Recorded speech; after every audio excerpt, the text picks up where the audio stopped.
nossa leitura vai ser um pouco extensa. Então abra sua Bíblia lá em Números, capítulo 13. Números, capítulo 13.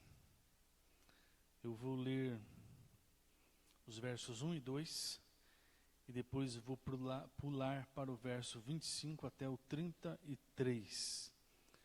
Eu queria até ler mais, mas ia ficar muito extenso. Então eu fiz esse recorte aqui para a gente ter uma noção do texto. Eu sei que você conhece bem essa história, então com essa pequena leitura a gente já relembra bem o texto. Então, Números capítulo 13.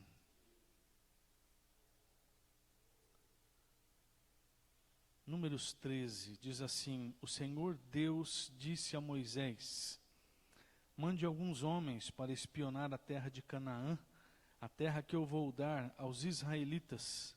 Em cada tribo escolha um homem que seja líder. Verso 25. Depois de espionarem a terra 40 dias, eles voltaram a Cádiz, perto de Parã, onde estavam Moisés, Arão e todo o povo de Israel. E contaram a eles e a todo o povo o que tinham visto e mostraram as frutas que haviam trazido da terra. Eles disseram a Moisés: nós fomos até a terra onde você nos enviou. De fato, ela é boa e rica, como se pode ver por estas frutas. Mas os que moram lá são fortes, e as cidades são muito grandes e têm muralhas. Além disso, vimos ali os descendentes dos gigantes. Os amalequitas moram na região sul da terra. Os heteus, os jebuseus e os amorreus moram nas montanhas. Os cananeus vivem perto do mar Mediterrâneo e na beira do rio Jordão. Aí o povo começou a reclamar contra Moisés. Mas Calebe os fez calar e disse: vamos atacar agora e conquistar a terra deles. Nós somos fortes e vamos conseguir isso. Porém os outros que tinham ido com eles disseram: não podemos atacar aquela gente, pois é mais forte do que nós. Assim, espalharam notícias falsas entre os israelitas a respeito da terra que haviam espionado. Eles disseram: aquela terra não produz o suficiente nem para alimentar os seus moradores. E os homens que vimos lá são muito altos. Também vimos ali gigantes, os descendentes de Anak. Perto dele nós nos sentíamos tão pequenos como gafanhotos. E para eles também parecíamos gafanhotos. Vamos orar mais uma vez, irmãos e irmãs. Pai, clamamos para que o Teu Santo Espírito ilumine as nossas mentes, nos dê direção, nos dê compreensão, para que possamos receber a Tua palavra em nosso coração nessa noite, em nome de Jesus. Amém. Hoje eu quero falar com você, meu irmão e minha irmã, sobre confiança. Confiança. Existem 3 tipos de pessoas quando a gente fala desse assunto. 3 tipos distintos de pessoas quando a gente fala do assunto confiança. Existem aqueles que não confiam em ninguém, pessoas que aprenderam a desconfiar de tudo e de todos, pessoas que não confiam nem na sombra, que estão sempre com o pé atrás, sempre se protegendo da possibilidade de serem enganados. Então, são completamente desconfiados. Por outro lado, tem o oposto disso, que são aquelas pessoas que confiam em todo mundo, que não veem maldade em ninguém, que caem em qualquer conversa, pessoas que acham que todo mundo é do bem. E então vão na lábia de qualquer um. Então dão confiança para qualquer um. E ainda existem aqueles que confiam desconfiando, que são indivíduos já talvez calejados pela vida, né? Que aprenderam a ponderar as coisas, que aprenderam a colocar as circunstâncias na balança, que aprenderam a discernir quem é confiável, quem não é, aprenderam a confiar nos confiáveis e desconfiar dos não confiáveis. Então, existem essas pessoas no nosso dia a dia, e talvez você tenha se encaixado em algum desses grupos aqui que eu falei. Agora, quando a gente fala de confiança em Deus, será que a situação muda? Será que a conversa muda? Eu creio que sim. Porque as pessoas são passíveis de erro. Eu e você. E qualquer pessoa desse mundo. As pessoas são passíveis de erro. E por conta disso, elas podem frustrar a nossa confiança em algum momento da nossa vida e da nossa história. E você com certeza já experimentou o gosto amargo dessa situação na sua vida. Só que Deus, meu irmão, minha irmã, não frustra ninguém. Deus é perfeitamente confiável. E Deus não frustra aqueles que entregam a sua confiança a Ele. E é exatamente por isso que eu penso que quando se fala em confiança nas pessoas, o que atrapalha a nossa capacidade de confiar são exatamente as pessoas. Mas quando se fala em confiança em Deus, o que atrapalha a gente de confiar em Deus é a gente mesmo. Não sei se você entendeu aqui a lógica que eu fiz. Quando se fala em confiar um no outro, o problema é o outro. Porque nem sempre o outro é confiável. Mas quando se fala em confiar em Deus, o problema está em mim. O problema está na minha incredulidade. Porque se Deus é perfeitamente confiável, se Ele é plenamente confiável, por que a gente não confia plenamente? E a resposta é muito simples. Nós não confiamos plenamente porque a incredulidade do nosso coração nos atrapalha. E aí a pergunta que fica no ar e que a gente vai tentar responder hoje e terça-feira que vem é: como superar a incredulidade? Porque por mais que eu e você tenhamos fé, e nós temos, e não é à toa que estamos aqui, terça-feira, uma noite de oração, uma noite em que nós pedimos por nós mesmos, pedimos por outras pessoas, é um tempo que a gente gasta em oração. Então, se nós estamos aqui é porque cremos, é porque temos fé, mas ainda assim, a incredulidade pode nos pegar em algum momento, em alguma circunstância, em alguma questão da nossa fé ou da nossa capacidade de crer. E eu penso que esse episódio que nós lemos aqui, esse episódio de Números, nos dá algumas pistas de como resolver esse problema que prejudica tanto a nossa confiança em Deus. Ele nos ajuda a resolver a incredulidade que prejudica exatamente a nossa confiança em Deus. E aí, irmãos e irmãs, indo para a prática, né? A primeira atitude que a gente tem que tomar para superar a incredulidade e fortalecer a nossa confiança em Deus é vencer o pessimismo. Vencer o pessimismo. Porque o pessimismo é um dos alimentos da nossa incredulidade. O que faz forte a nossa incredulidade no nosso coração é o pessimismo. Se você olhar para a Bíblia e analisar o contexto aqui do que nós acabamos de ler, você vai ver que o povo de Deus tinha acabado de ser liberto de nada menos do que 400 anos de escravidão egípcia. Onde eles estavam Aonde eles estavam ali no contexto, falando geograficamente? Onde o povo estava? O povo estava na beira do Rio Jordão, olhando para a terra prometida, que é o território de Israel. O povo tinha acabado de sair do Egito, o povo já tinha peregrinado no deserto.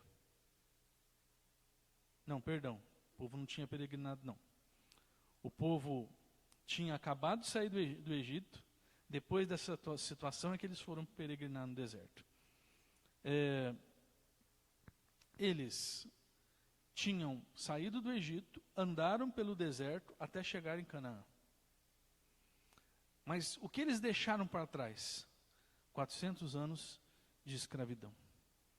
Moisés mandou que 12 espias fossem lá analisar aquela terra, analisar aquela região, a fim de que através daquela análise fosse planejada uma entrada e uma tomada daquela terra. E aí, irmãos, quando os espias voltaram, 10 deles forneceram o seguinte relatório. Isso está no versículo 27. Eles disseram a Moisés: nós fomos até a terra onde você nos enviou. De fato, ela é boa e rica, como se pode ver por essas frutas. Eles trouxeram algumas frutas de lá. Na escola dominical, quando eu fiz há mais de 40 anos atrás, a gente estudava no mimeógrafo, não, como é que é aquele quadro que colava a figurinha? Flanelógrafo. Já ouviram falar disso? Flanelógrafo. Então as professoras colocavam a figurinha, e a figurinha dessa história aqui era uma uva gigante, da altura de um homem, assim, que eles traziam lá de Canaã. Tá? É a memória que eu tenho desse texto, para vocês verem o tamanho das frutas, né? Eu não sei se era assim não, tá? Mas eu imagino que não eram pequenas. E aí, voltando aqui ao texto. De fato, ela é boa e rica, como se pode ver por essas frutas. Verso 28. Mas os que moram lá, aí entra o mas os que moram lá são fortes. E as cidades são muito grandes e têm muralhas. Além disso, vimos ali os descendentes dos gigantes. Aí o verso 31. Porém, os outros que tinham ido com eles disseram: não podemos atacar aquela gente, pois é mais forte que nós. O verso 33. Também vimos ali gigantes, os descendentes de Anak. Perto deles nos sentíamos tão pequenos como gafanhotos. E para eles nós também parecíamos gafanhotos. Esses espias que fizeram esse relato aqui, eles estavam errados naquilo que eles viram? O relato deles representava algo fora da realidade? Não. Eles relataram exatamente aquilo que eles viram. A descrição da terra estava correta. Porém, eles imprimiram ali nas suas palavras um espírito de derrota antecipada. Porque nos seus corações havia um pessimismo gigantesco. Nos seus corações havia uma derrota antecipada. Eles nem ponderaram o fato de terem Deus ao lado deles, o que era a garantia de vitória. Eles não ponderaram nada daquilo que eles viveram na travessia do deserto, do Egito até Canaã. Eles simplesmente encheram o coração de pessimismo e deram aquela invasão como perdida. A única conclusão que eles tiraram daquela análise que eles fizeram da região foi que a batalha estava perdida. Tão perdida que não adiantava nem ir para a guerra. E sabe, irmãos e irmãs, o pessimismo é exatamente assim. Ele paralisa as pessoas de tal maneira que elas não conseguem caminhar para as bênçãos que Deus preparou para elas. Com o povo de Israel foi exatamente assim. E pior, irmãos, além de eles não caminharem para a bênção de Deus, aquele povo teve que regredir, porque dali eles não foram adiante, dali eles regrediram, eles deram passos de volta para o deserto. E no deserto eles tiveram que peregrinar 40 anos. Agora, pare para pensar comigo, meu irmão. Nós estamos tentando estabelecer uma lógica aqui. Se é o pessimismo que alimenta a nossa incredulidade, o que é que alimenta o pessimismo no coração de uma pessoa? Esse pessimismo que me trava de crer. Eu acredito, irmãos, que o mecanismo que impulsiona o pessimismo dentro do coração de um crente é o orgulho.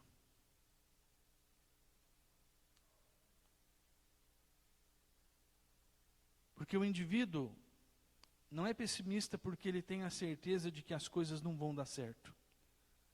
Ele é pessimista porque ele não quer passar pela experiência da frustração. Para ele é humilhante demais passar pelo vexame de algo que não deu certo. Por isso ele nem vai à luta. Ele olha para a situação, ele já se imagina perdedor. Então, para ele nem passar por aquele vexame, ele não vai à luta. Para o pessimista, irmãos, é melhor manter o orgulho intacto do que tentar lutar e ser humilhado. Por isso eu chego à conclusão de que se nós quisermos ver a nossa confiança em Deus fluindo, se nós quisermos ver a nossa confiança de Deus aumentando e se fortalecendo, nós temos que acabar com o pessimismo. E para acabar com o pessimismo, nós temos de trocar o nosso orgulho por um espírito de humildade. Trocar o nosso orgulho por um espírito de humildade. Porque quando nós fizermos isso, irmãos, nós passaremos a ver a vida e os desafios da vida, não mais com as lentes do pessimismo, mas através dos olhos de Deus, que nos faz enxergar benefícios tanto nas vitórias quanto nas derrotas. Nas vitórias eu glorifico, nas derrotas eu me curvo diante de Deus e eu peço para Deus me fazer entender quais são os caminhos que Ele está me levando. Isso é humildade. E na humildade eu sempre ganho, mesmo que eu perca. É uma matemática estranha, né? Mas na vida cristã, essa é a nossa matemática. E sabe, irmãos, diga-se de passagem, esse é o caminho da felicidade.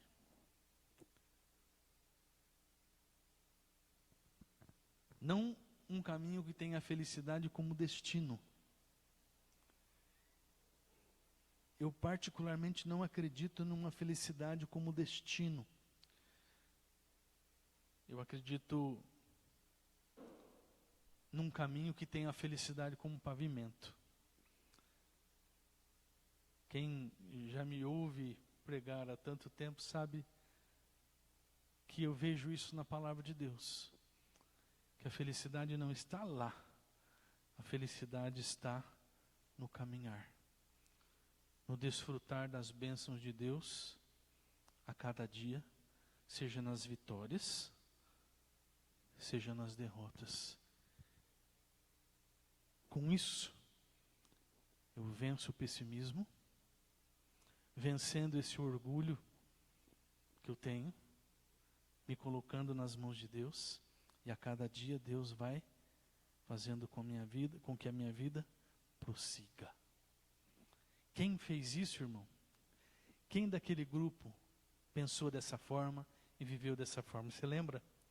Desse grupo dos 12 espias, 10 foram negativos, 2 foram visionários. Você se lembra quem? Não? Um tem um nome começado com K, e o outro tem um nome começado com Jô. Que dá para fazer até o irmãozinho gêmeo se nascer, você coloca o nominho, viu? Quem vai ser vó de irmão gêmeo aí, ó, dá para colocar o nominho lá. Jô, Zué e Caleb. Josué e Caleb. Que, diga-se por sinal, são 2 nomes bonitos e significativos, né? 2 nomes de significado forte. Então, esses homens, irmãos, não viveram num pessimismo e não viveram pensando, eu não vou nessa porque eu vou dar com a cara na porta, eu vou ser humilhado. Eles abriram mão do seu orgulho, eles creram. E porque creram, viram milagres todos os dias da sua vida. Aí você vai falar para mim, mas Josué só venceu. Não. Depois dos 40 anos do deserto, eles voltaram lá para a beiradinha do rio Jordão, olhando para Canaã ao fundo. Moisés se despediu do povo, ficou para trás. Josué, Caleb e o povo avançaram. Tiveram muitas vitórias, porém, especialmente Josué teve uma grande derrota. Ele também passou por derrotas. Mas isso não o fez deixar de crer. Isso não o fez deixar de crer. Isso não o deixou ressentido ou orgulhoso. Isso o capacitou a caminhar cada vez mais. Então, irmãos, eu quero convidar você nessa noite a pensar em um Deus que é confiável. Se Ele é confiável, não precisamos viver com nenhuma espécie de incredulidade. E para removermos a incredulidade do nosso coração, nós precisamos abandonar o pessimismo. Isso não vai dar certo. Aquilo não vai dar certo. Eu não vou nem tentar. Esse nem tentar é orgulho. E é o orgulho que alimenta o pessimismo. O chamado de Deus para nós hoje é, se quisermos ter uma vida melhor, uma vida diferente, seja na nossa vida particular, seja na nossa vida em família, seja na nossa vida como igreja, nós vamos abrir mão do orgulho, destruir o pessimismo e crer num Deus que é poderoso e que tudo pode nas nossas vidas. Amém? Eu vou parar por aqui. Semana que vem nós vamos falar de mais dois quesitos, tá? A gente volta nesse assunto semana que vem, para falar de mais 2 questões. Por hoje, tá bom. Semana que vem eu faço uma reprisinha e a gente já entra nos 2 tópicos. Por hoje, tá bom. Nós vamos orar. Eu quero orar por você que veio em busca de algo para a sua vida, de algo para a sua família, de algo por alguém que você conhece, que você quer colocar o nome dessa pessoa diante de Deus hoje. Quero orar pelos irmãos que nos acompanham pelo culto online também. E aí depois a gente encerra o culto online para continuar o nosso tempo de oração. Vamos ficar de pé então para a gente orar aqui? Pai Santo, eu coloco diante de Ti as nossas vidas, ó Pai, e o Senhor nos conhece por inteiro. O Senhor conhece, ó Deus, a capacidade da nossa fé, a força da nossa fé, mas o Senhor também conhece, ó Deus, as nossas quedas. O Senhor também conhece os nossos tombos de incredulidade. E por isso pedimos a Ti, Senhor, que o Senhor nos ajude a trabalhar em nosso coração o orgulho e o pessimismo, Pai, que isso seja trabalhado em nossa vida, ó Deus, na nossa mente, na nossa história, para que possamos crer plenamente em Ti, para que possamos crer cegamente no Senhor, nas Tuas palavras, nas Tuas promessas, nos Teus caminhos, ó Deus. Crer que o Senhor tem sempre o melhor para nós. Então ajuda-nos a crer e transforma o nosso coração. Eu coloco diante de Ti a vida do meu irmão, da minha irmã, que veio em busca de um favor do alto, de uma graça, de uma bênção, de um milagre. Deus, são irmãos e irmãs que têm Te buscado incessantemente, que estão obedecendo a Tua palavra, ó Pai, que é buscar, que é bater, que é clamar diante de Ti. E eu coloco diante de Ti, Senhor, cada vida, sabendo, ó Deus, que o Senhor tem a bênção certa para cada um, que o Senhor também tem o tempo certo da manifestação dessa bênção sobre a vida de cada um. Então opera as Tuas maravilhas, Senhor. Opera vida, opera libertação. É o que nós oramos, em nome de Jesus. Amém. Amém.